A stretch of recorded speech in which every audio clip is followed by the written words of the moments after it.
Merci de votre attention, madame, monsieur. L'actualité ce jeudi largement dominée par la troisième réunion annuelle du Haut Conseil pour la mer, réunion présidée par le chef de l'État. C'était ce matin la présidence de la République.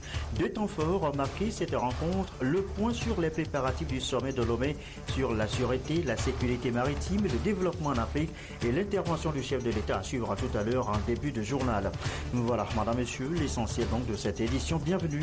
Voici le journal. Bonsoir à tous. L'actualité ce jeudi donc essentiellement consacrée à la troisième réunion du Haut Conseil pour la mer, marquée d'abord par ce constat: aucun acte de piraterie enregistré depuis 2013. C'est une avancée majeure dans la sécurisation des eaux togolaises. Ce constat intervient à quelques semaines maintenant du sommet de Lomé sur la sécurité maritime. Les préparatifs ont été d'ailleurs évoqués aujourd'hui au cours de cette réunion présidée par le chef de l'État. Je vous propose d'ailleurs d'écouter le président de la République.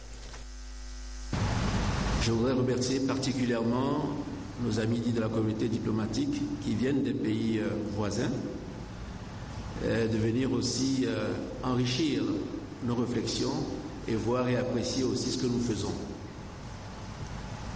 Nous n'aurions pas pu accomplir les progrès qui nous ont été présentés sans votre soutien, sans vos conseils, sans l'expertise et l'expérience que vos différents pays ont pu acquérir dans ce domaine qui est plutôt nouveau pour nous. Donc, au nom du peuple togolais, du gouvernement, je voudrais vous remercier très sincèrement. Je vous remercie également pour l'aide que vous nous apportez dans l'organisation matérielle du sommet sur la sécurité maritime. C'est depuis 16 ans maintenant, la manifestation la plus importante que le Togo va accueillir. Pour nous, c'est un défi, mais je suis certain qu'avec la tradition hospitalière du Togo, qui lui est reconnue par tous, et avec vos conseils, vos soutiens, nous allons pouvoir relever ce défi. Je voudrais également saluer et me réjouir de la toute première participation du secteur privé et dire que sans leur apport et sans leurs investissements, nous n'aurions pas pu moderniser nos infrastructures portuaires ni les rendre compétitives. Je crois que c'est un bel exemple d'un partenariat public-privé et comme ils nous ont fait confiance, chers amis du secteur privé, soyez assurés que nous restons toujours attentifs à vos préoccupations. Je crois qu'ensemble, nous pouvons encore rendre le port de Lomé plus efficace, plus compétitif et faire de lui véritablement le hub régional que nous souhaitons tous.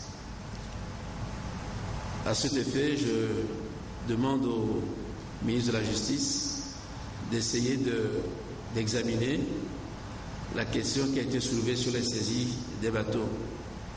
Cela entre dans une action plus globale que nous avons entreprise pour améliorer le climat des affaires dans notre pays.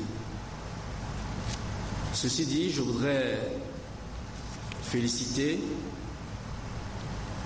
le ministre conseiller chargé des questions de la mer à mes côtés pour le bilan de cette troisième année.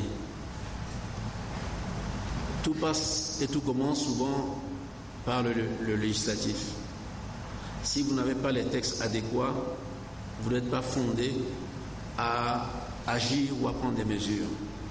Et je crois que même si cela ne se sent pas toujours concrètement, cette action législative est indispensable, surtout quand nous nous inscrivons dans la consolidation de l'état de droit.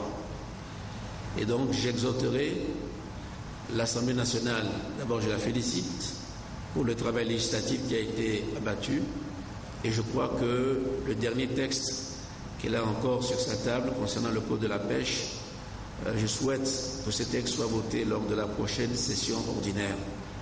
Mais parallèlement, je me réjouis du fait que le conseiller à la mer nous a indiqué qu'une des priorités, ce sera la mise en œuvre des lois qui ont été votées par la prise des textes réglementaires. La préfecture maritime, si elle n'a pas les moyens qu'il lui faut, ne pourra pas atteindre ou bien exercer les actes nécessaires à l'accomplissement de sa mission. C'est pour ça que je demande au Premier ministre, en concertation avec le ministre de la Fonction publique et le ministre en charge des Finances, naturellement, avec l'aide du conseiller pour la mer, de procéder au recrutement du personnel adéquat pouvant animer les instances de l'organisme national chargé de l'action de l'État en mer. Naturellement, on ne vous en voudra pas trop si vous nous faites remarquer que les contraintes budgétaires vous limitent dans l'élan que vous allez donner à la mise en œuvre de cette instruction. Mais il faut que dans un an, nous ayons fait des progrès. La coordination entre les départements ministériels et entre les administrations, assurée au plan politique, stratégique et opérationnel, doit se poursuivre et doit s'améliorer. La stratégie nationale pour la mer et le littoral, qui est un outil précieux de planification sectorielle, servira de moyen de coordination et d'identification des actions prioritaires à mener par toutes les administrations concernées. Je demande donc au conseiller pour la mer de faire le suivi effectif de la mise en œuvre de cette stratégie en accord avec les autres outils de planification nationale. Pour ce qui est des navires de commerce et de pêche battant pavillon togolais, je voudrais rappeler que à chaque fois que nous sommes interpellés en disant qu'un bateau pavillon togolais sur un des océans se livre à des activités illicites, cela ruine nos efforts. Et nous ne pouvons plus ne pas agir et ne pas sanctionner. Parce que nous avions donné les instructions claires, monsieur le conseiller pour la mer, pour qu'il y ait une suspension des immatriculations. Mais je crois que récemment, nous avons encore été interpellés. Je demande qu'une enquête soit menée et que ceux qui ont violé les instructions données puissent répondre de leurs actes. Mais pour compléter cela, le ministre des Infrastructures et des Transports devra présenter dans les 2 prochaines semaines une communication sur les solutions envisagées en complément à la réalisation des navires et à la suspension des nouvelles immatriculations, et qu'un système de suivi et de contrôle de ces navires battant pavillon togolais, conforme à la directive de l'Union européenne en matière d'échange d'informations entre les ports, soit également proposé à l'attention du Conseil des ministres. La création d'un fonds pollution marine, fonds Polmar, à travers le Code de la marine marchande, est une bonne initiative à notre sens. Ce fonds ne doit pas connaître le sort de certains autres fonds que nous avons connus dans notre pays, c'est-à-dire qu'il doit être véritablement alimenté et sauvegardé avec beaucoup de rigueur pour pouvoir jouer le rôle que nous attendons de lui dans le cas que nous redoutons et que nous ne souhaitons pas d'une pollution de nos eaux ou d'une catastrophe dans nos eaux. Donc je demande au ministre en charge de l'économie et des finances, au conseiller à la mer et au ministre des Infrastructures de réfléchir de façon plus large au financement de l'action de l'État en mer, parce que ce fonds seul ne suffira pas à financer notre action en mer. Les investissements, ils sont importants et ne pourront être que progressifs à la mesure des moyens que nous avons. mais je crois que nous pouvons inscrire en priorité l'acquisition d'un aéronef de surveillance et la construction du centre maritime.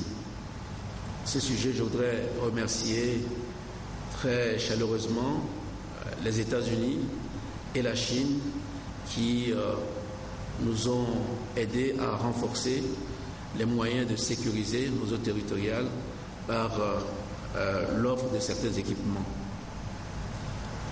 Concernant les projets approuvés ici même l'année dernière, je demande au Premier ministre de prendre en compte ces projets dans la lettre de mission des ministres et responsables des services concernés et que leur mise en œuvre soit érigée en priorité dans la mesure où leur réalisation comporterait un impact significatif sur la vie des populations et contribuerait à la sécurité et à la sûreté maritime. Pour ce qui est du traitement des effluents et déchets d'hydrocarbures, cette question nous préoccupe, vu le nombre de navires que nous avons en permanence dans nos eaux. Il faudrait qu'une étude soit réalisée avec diligence en vue de l'installation d'une infrastructure appropriée. Et comme c'est un domaine qui ne nous est pas très bien connu, je sollicite l'appui en consultation, en conseil, l'appui et l'expertise du secteur privé et des partenaires. Je sais que les budgets sont serrés en ce moment. Quand je dis appui, ça peut aussi être, c'est surtout les conseils que vous pouvez nous donner, notamment dans la rédaction des termes de référence de cette étude-là, pour que l'étude puisse nous donner les résultats que nous attendons et que cette étude permette de régler effectivement le problème. Je voudrais adresser mes chaleureuses félicitations aux forces armées togolaises, et en particulier à la Marine nationale, la Gendarmerie nationale, l'armée de l'air et à tous les acteurs de l'action de l'État en mer qui contribuent à la sécurisation de nos espaces maritimes. Je demande qu'il soit organisé, au moins à titre symbolique, le démarrage des patrouilles mixtes impliquant tous les acteurs concernés, civils et militaires, dans l'esprit de la coordination opérationnelle et de la mutualisation des moyens maritimes. Il est important qu'un contrôle plus sérieux des entrées et sorties des ports de Lomé, dans le port autonome de Lomé et le port de Pémé, soit effectué afin de mieux sécuriser les investissements qui y sont réalisés. Nous devons également être plus actifs auprès de l'OMI.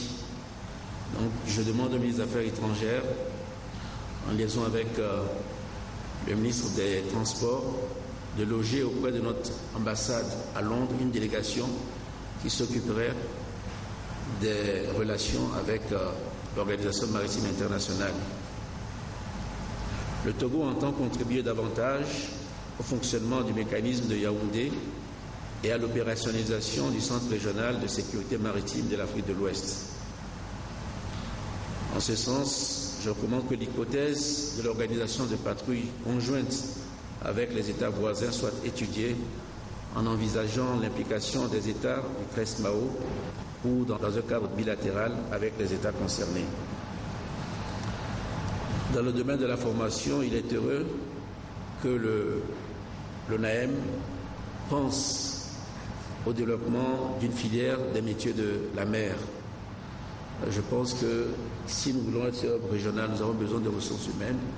Donc avec les ministères concernés, notamment le ministère des enseignements primaires secondaires et le ministère de la formation professionnelle, que vous puissiez déjà réfléchir à la création d'une filière des métiers de la mer, du niveau plus bas jusqu'au plus élevé. Enfin, pour opérationnaliser la Commission nationale des frontières maritimes du Togo, il est important qu'un budget soit élaboré et soumis au gouvernement pour que nous puissions rattraper le retard que nous avons pris. Je donne ces instructions devant vous parce que je pense que cela nous permettra, chaque année quand nous nous retrouvons, de mesurer les efforts que nous avons faits et surtout de voir si le temps que nous consacrons à ce travail-là produit des effets. Encore une fois, je vous remercie très sincèrement de votre présence et je voudrais dire à nos partenaires que si nous avons tenu à vous faire une présentation de l'état de préparation du sommet maritime, c'est aussi parce que nous accueillons avec bienveillance les appréciations positives ou négatives que vous apportez à cela, pour peu qu'elle ait pour but d'améliorer ce que nous sommes en train de faire, conscients que nous sommes. Aucune œuvre humaine n'est parfaite. Encore une fois, je vous remercie de votre présence. Et voilà donc l'intervention du chef de l'État, la troisième réunion du Haut Conseil sur la mer, une réunion à la présidence de la République sanctionnée par un communiqué final. En voici la teneur.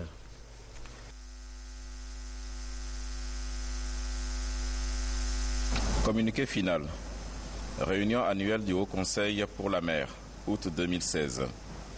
La réunion annuelle du Haut Conseil pour la mer s'est tenue à Lomé le 25 août 2016 au Palais de la Présidence de la République sous la présidence de son Excellence M. Faure Esozimna Gnassingbé, président de la République.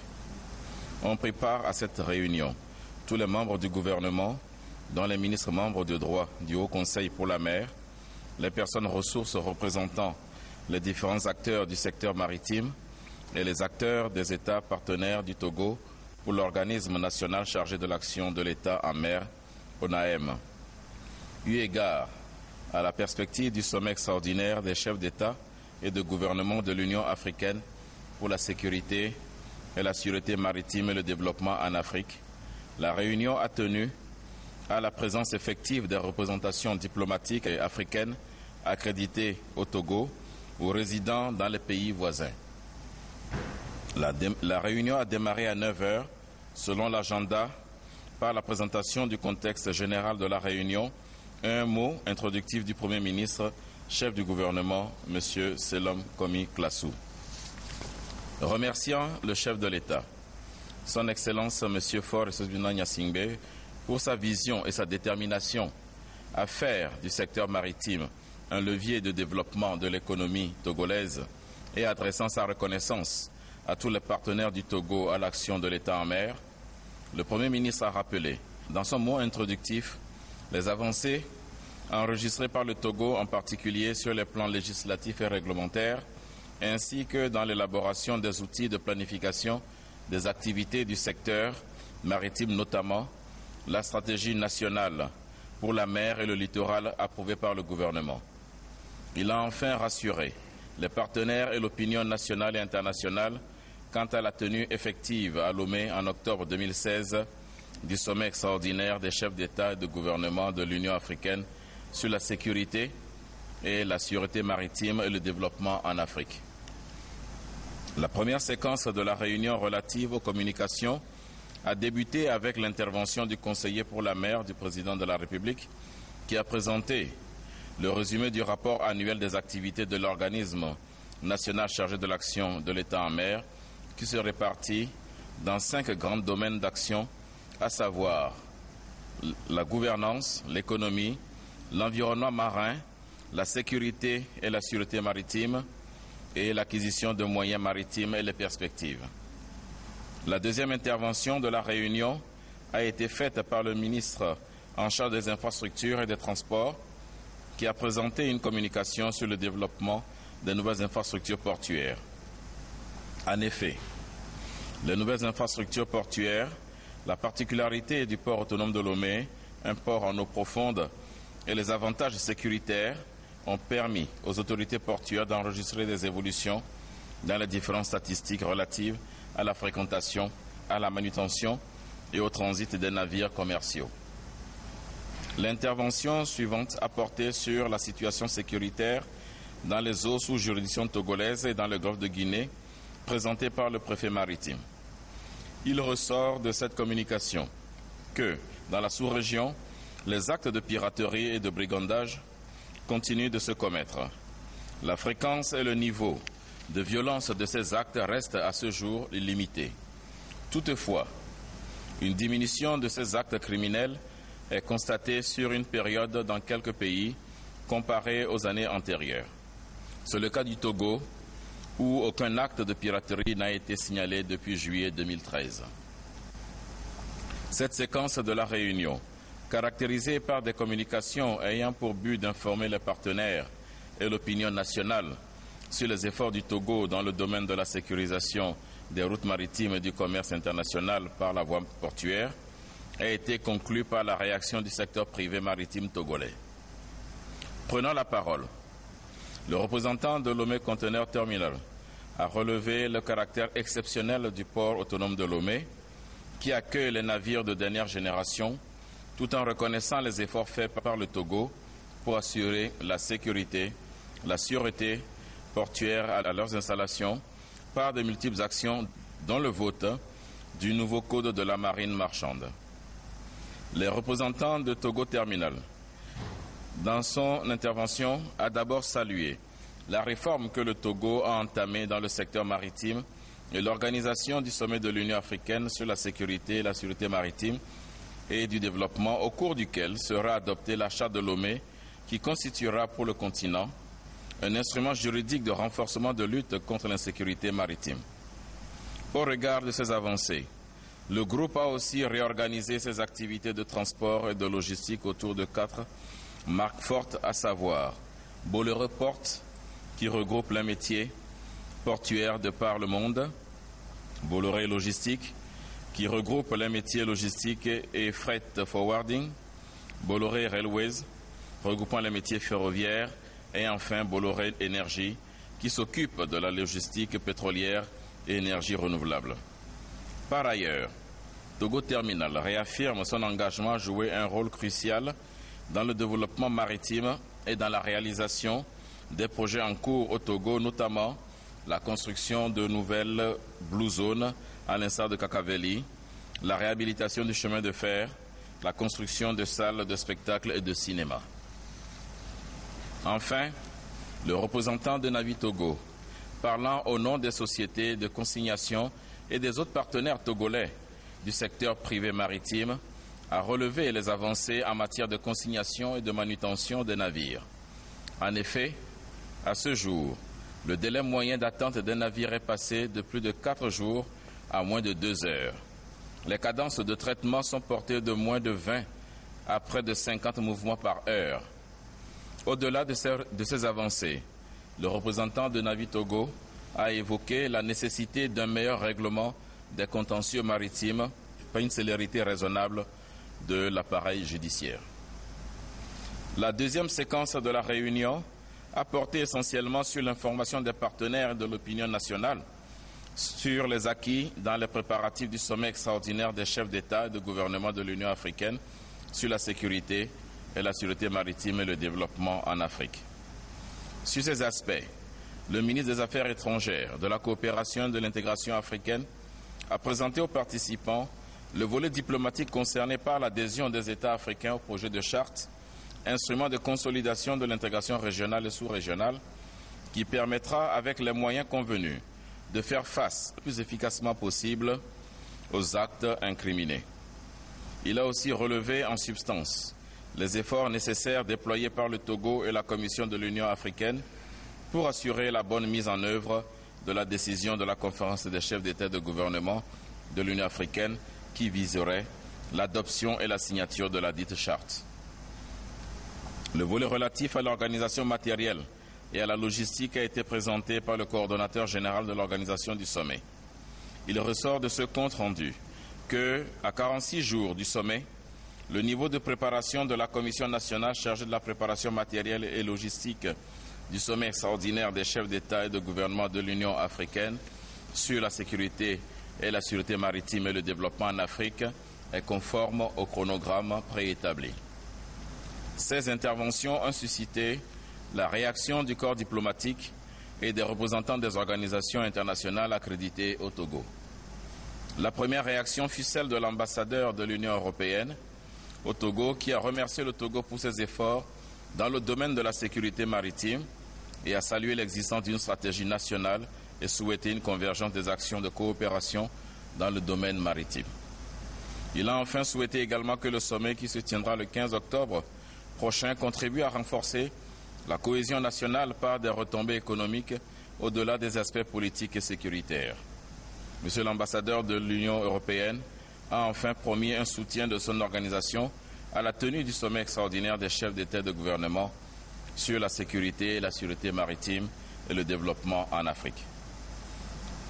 Le représentant de l'ambassadeur de France au Togo a à son tour salué la coopération dans le domaine de l'AEM et félicité le Togo sur ses avancées sur les plans législatifs et réglementaires en matière du droit de la mer. Il a promis un soutien en renforcement de capacités, en particulier vis-à-vis des magistrats dans le domaine du droit maritime. Enfin, l'ambassadeur des États-Unis au Togo est intervenu pour féliciter le Togo pour le caractère de hub régional pour le commerce maritime du port autonome de Lomé, avant de relever la particularité du littoral togolais, propice à la pêche et au tourisme et pour lequel son ambassade invite à une grande protection contre les menaces à travers la coopération internationale. Le chef de l'État, en début de son intervention, a remercié tous les partenaires pour leur soutien à l'action de l'État en mer au Togo, leur soutien pour l'organisation du sommet et rassurer le secteur privé d'être attentif à leurs revendications. Réagissant aux différentes interventions et communications qui se sont succédées au cours de la réunion, le chef de l'État, présidant la réunion du Haut Conseil pour la mer, a donné des orientations et des instructions sur les actions à mener pour lever les difficultés rencontrées dans la mise en œuvre des activités relevant des différents domaines. Relativement aux activités menées au cours de l'année 2016 par l'ONAM, concernant le domaine de la gouvernance, le Haut Conseil, sur orientation du chef de l'État, a décidé que le Premier ministre, en concertation avec le ministre de la Fonction publique, le ministre en charge des Finances et le conseiller pour la mer, procède au recrutement du personnel adéquat pouvant animer les instances de l'ONAM tout en ayant en vue les contraintes budgétaires qui s'imposent. Qu'un projet soit soumis à l'attention du gouvernement en vue du financement de l'action de l'État en mer selon les orientations du Code de la marine marchande et des autres textes réglementaires. Que le ministre des Infrastructures et des Transports présente au prochain Conseil une communication sur les solutions envisagées en complément de la radiation des navires et à la suspension de nouvelles immatriculations. Qu'un système de suivi et de contrôle de ces navires battant pavillon togolais soit également proposé à l'attention du conseiller pour la mer. Qu'une enquête soit réalisée en ce qui concerne les instructions non respectées relativement à l'immatriculation des navires battant pavillon togolais.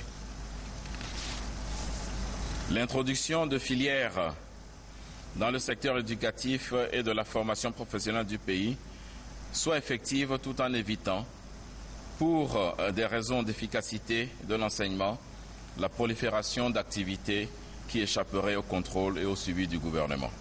Concernant le domaine de l'économie, le Haut Conseil, sur orientation du chef de l'État, a décidé que le ministre des Finances propose au gouvernement, en concertation avec la Commission nationale des frontières maritimes du Togo, un budget prenant en compte les exigences techniques, financières et diplomatiques des dossiers de délimitation des frontières maritimes du Togo et d'extension de son plateau continental.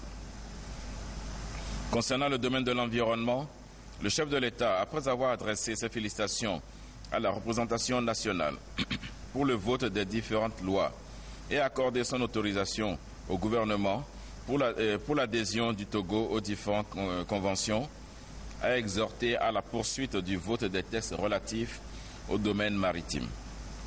Il a demandé au ministre en charge de l'économie et des finances, au conseiller pour la mer et au ministre des infrastructures et des transports de se pencher sur un modèle unique de financement de l'action de l'État en mer au Togo.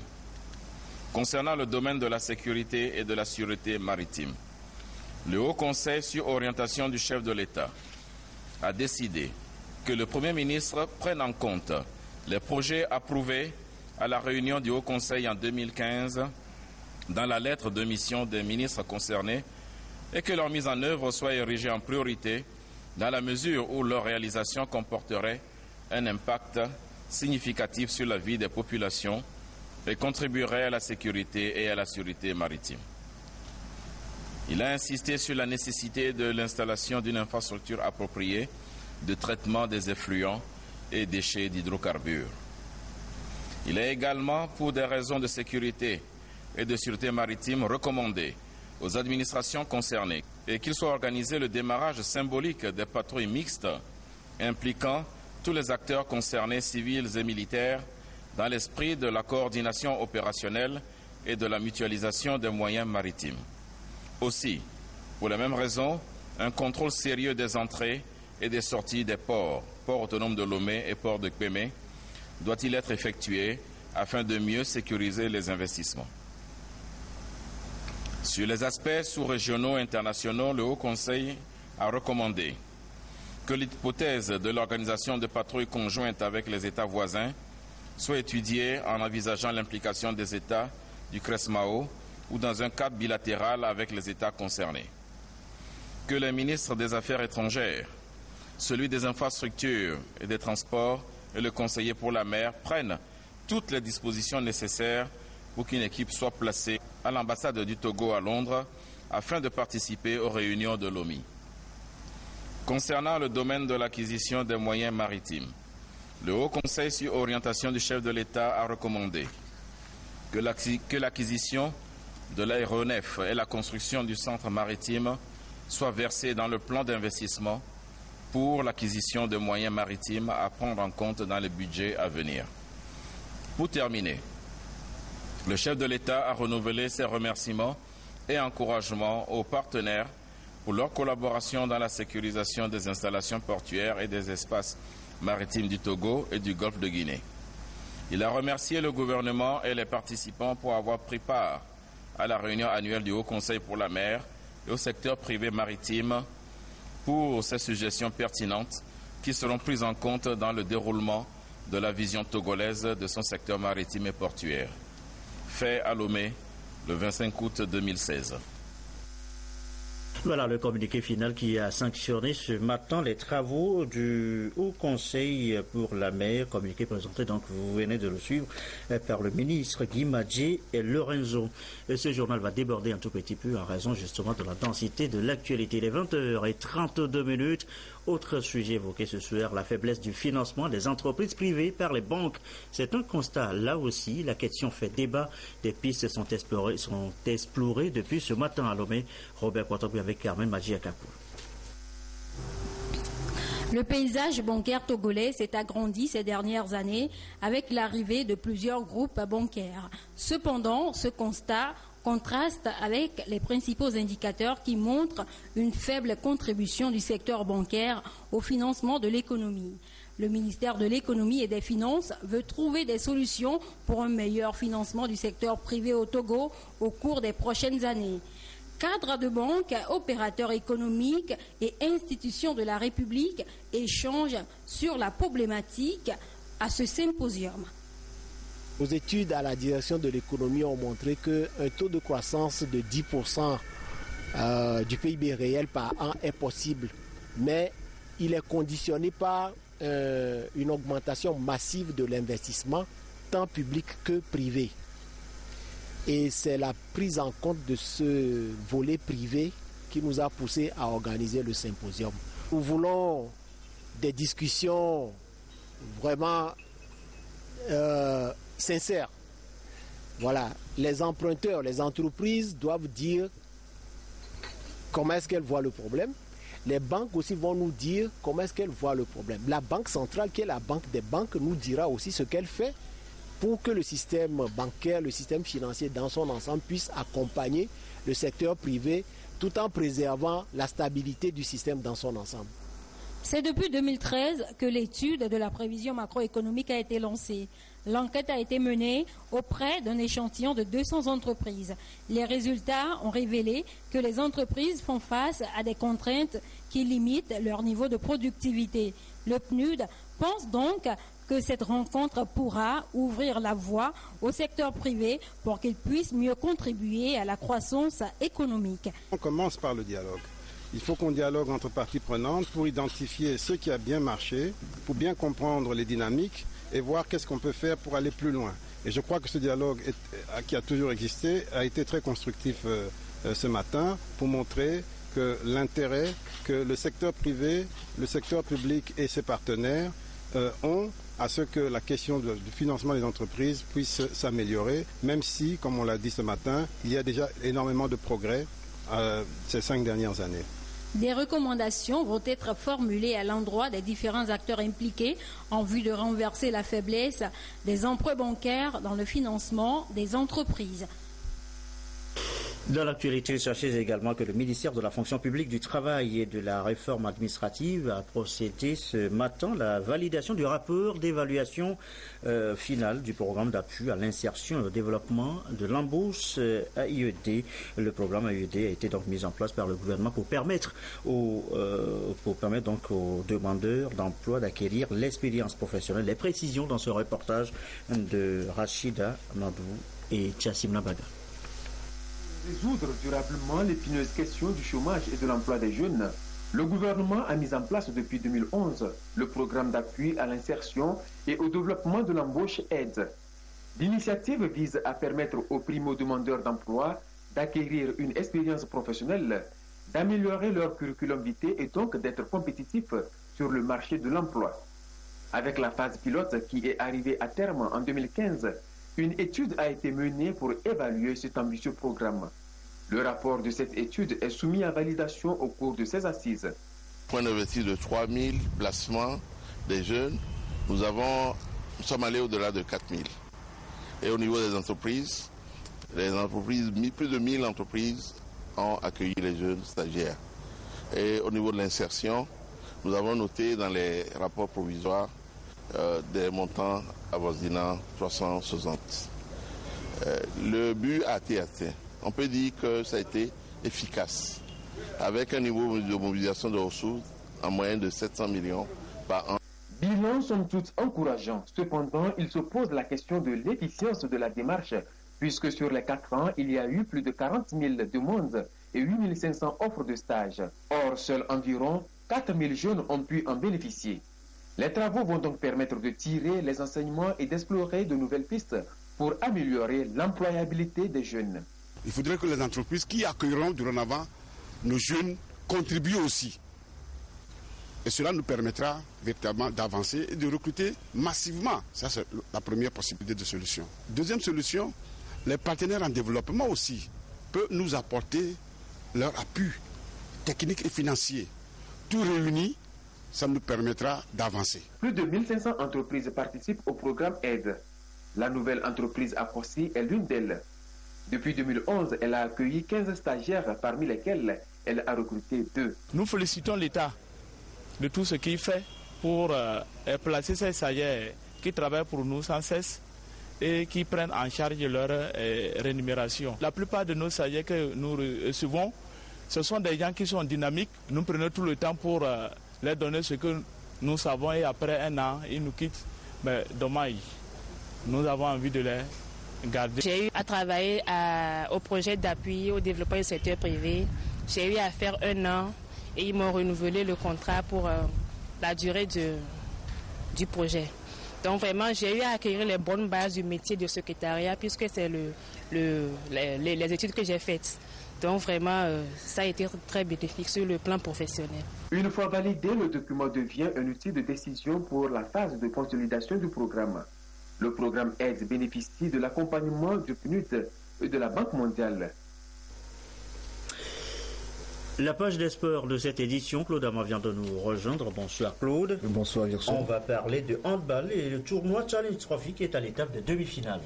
La première demi-finale qui a opposé la Côte d'Ivoire au Bénin a vu la victoire des Béninois 35-23. Des précisions avec Lamine Koko Konaté. Sans grande difficulté, les handballeurs béninois sont venus à bout des Ivoiriens. Une rencontre que le Bénin a dominée de bout en bout en affichant très tôt ses ambitions. La Côte d'Ivoire, dépassée à chaque fois, tente de recoller les morceaux, mais elle va vite déchanter et perdre la première partie, 12-21. En seconde période, les Ivoiriens vont revenir avec de meilleures intentions, sans toutefois prendre le dessus sur les Béninois, qui vont l'emporter 35-23, soit un écart de 12 points. On a vite voulu prendre le dessus depuis la première partie. On a fait notre écart en première partie.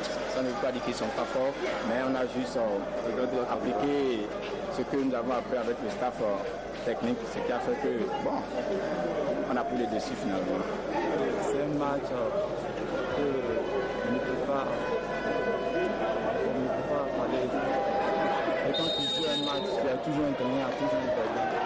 C'est Dieu qui l'a voulu et j'espère que prochainement, on va faire plus que ça.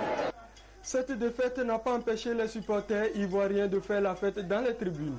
Fête que n'ont pas connue les Togolaises battues par les Burkinabés 20-31. 4 matchs, 3 défaites et une victoire 30-15 face aux Nigériennes. IHF Trophy 2016 refermera ses portes ce vendredi avec la finale des hommes et les 2 matchs de poule des dames, à l'issue de laquelle on connaîtra la meilleure sélection parmi les 5. Et la compétition se poursuit d'ailleurs en ce moment. Oui, la seconde demi-finale se déroule actuellement entre le Togo et le Ghana. À la pause, le Ghana mène par 13-12. Et voilà pour le rendez-vous. On va parler maintenant de basketball avec la seconde phase du camp de jeu qui se déroule à Lomé, Claude. Organisé par la Ligue Lomé Golf de basketball en partenariat avec l'ambassade des États-Unis d'Amérique, ce camp permet aux jeunes basketteurs et leurs encadreurs de se familiariser avec les notions de la balle orange. Jean et Martin Sandani pour le résumé. Inculquer les valeurs sportives aux jeunes et leur insuffler le goût du basketball, tel est l'objectif du camp des jeunes édition 2016 organisé par la Ligue de basketball Lomé Commune Golf.